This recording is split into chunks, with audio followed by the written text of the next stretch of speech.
And in today's episode, we are going to be talking about the 3 most common copywriting mistakes and how to fix each of them.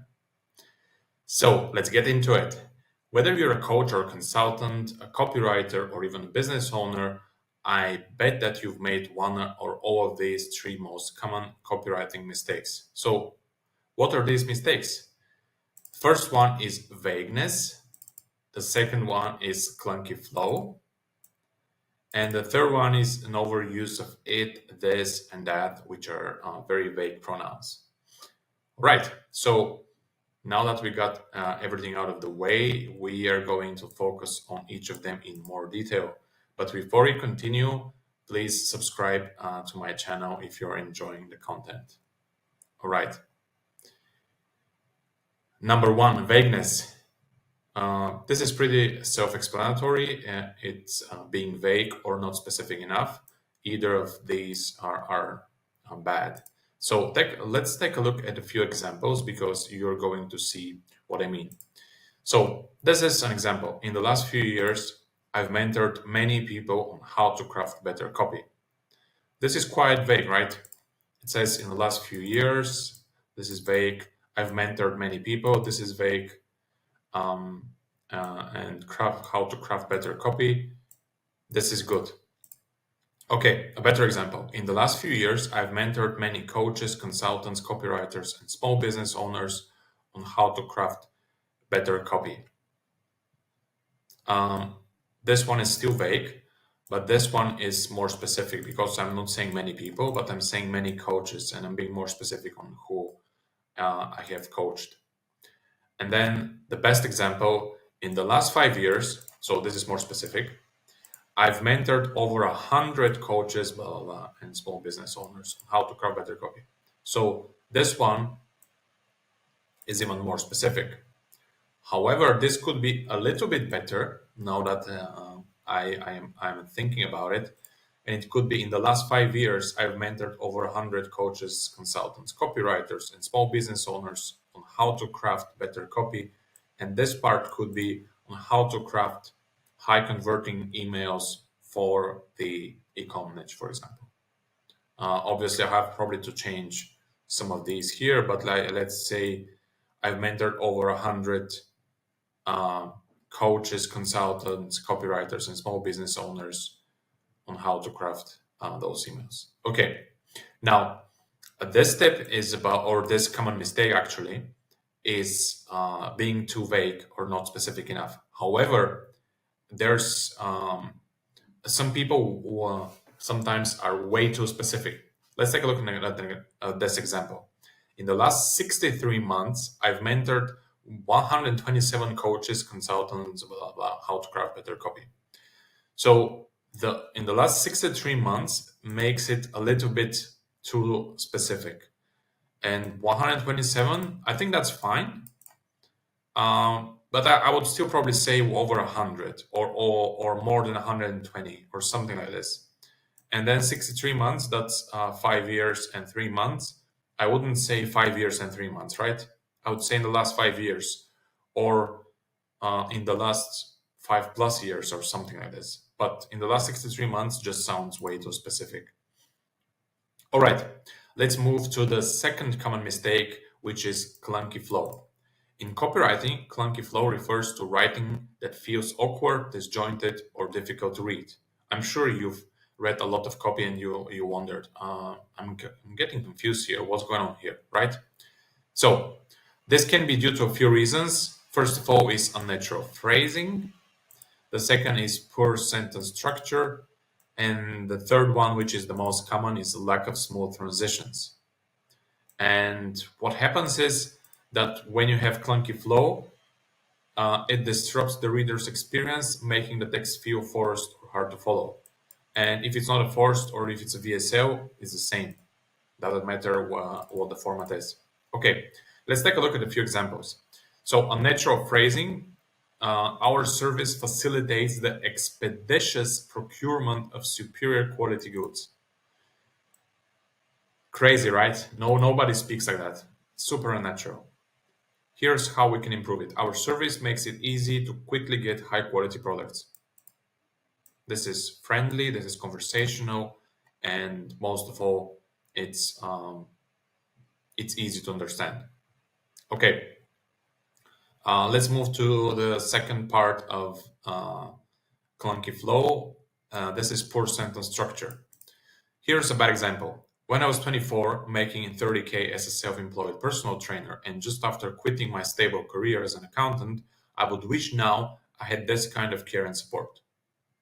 Can you see how this is quite confusing because of the structure? When I was 24, making, and just after quitting, I would wish now. So a lot of crazy stuff going on. So here's how I would improve this. Now, I wish I had this kind of care and support when I was 24, making 30K as a self-employed personal trainer. And I even omitted this just after quitting my stable career as an accountant because it just makes the copy clunky. However, I feel that now here is not great. So let's actually move it here. I wish I had this kind of support now,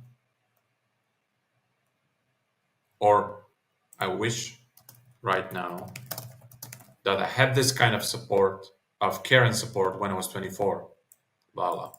So this would be much, much better. And this one is, let's see, 33 words, which is very, very long. And this one is probably like 20-ish, 24. This can still be better, but this is like 35% or 30 something percent less.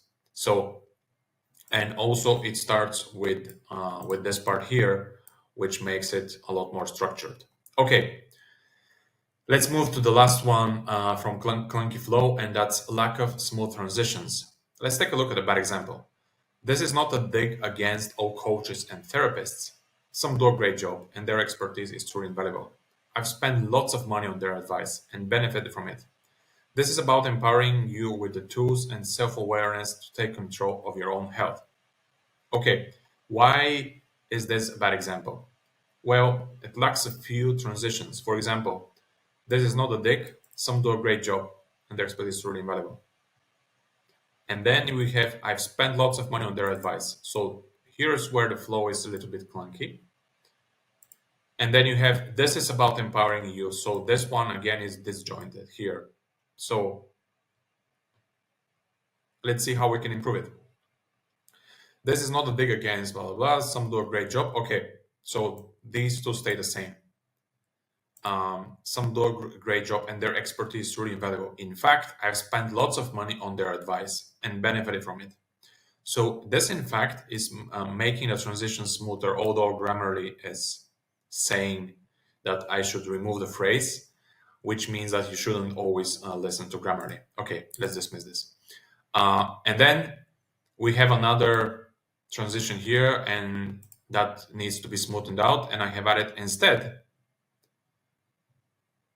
Some do a great job. I spend lots of money on there and benefit from it. Instead, this is empowering you. So, and I have pasted all these 4 sentences because this instead is actually linking this thought with this thought. So this is not against.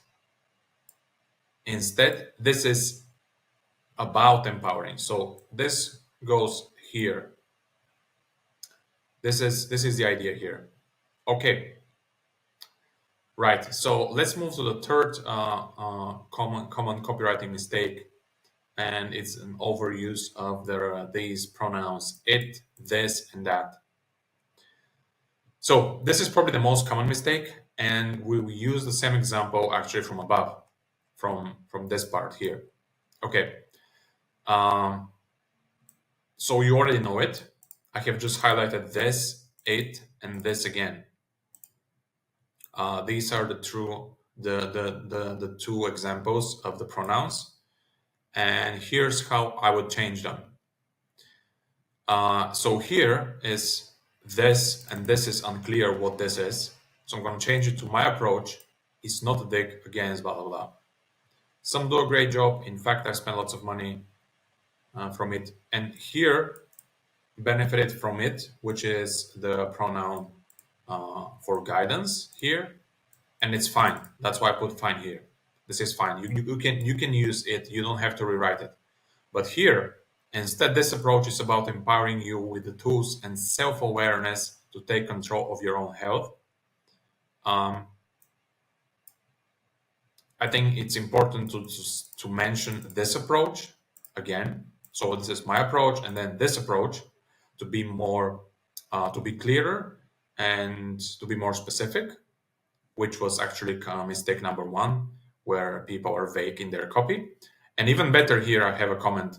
Even better if this approach has a name. Instead of saying my approach or this approach, instead, Svet's secret self-awareness protocol is about empowering you, blah, blah, blah. Of course, this is just a tentative name, and probably I can come up with a better one.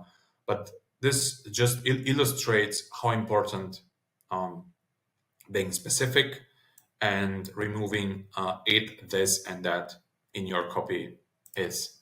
So yeah, that's basically it. One final tip that I just remembered right now is that you can remove most instances of that. For example, you just click and do a search and look for the pronoun that. So I have it here. In copywriting, Clunky flow refers to writing that feels okay. We can't remove it here. I wish right now that I had this kind of support. We can delete it. I wish right now I had this kind of support and the copy is even better. Great. So I have only 3, and 2 of those are examples. And this one, in copywriting, Clunky flow refers to writing feels. Obviously, we can't remove this, but most of the time we can remove that. All right, so this was the first episode of Copy Crimes with the Copy Titan, and I just shared the 3 most common copywriting mistakes and how to fix each of them. If you enjoyed this video, let me know in the comments, give me a like and a subscribe, and I will see you in the next video. Enjoy, and if you would like to follow me even more closely, join my email list. I will leave a link in the video description. Cheers.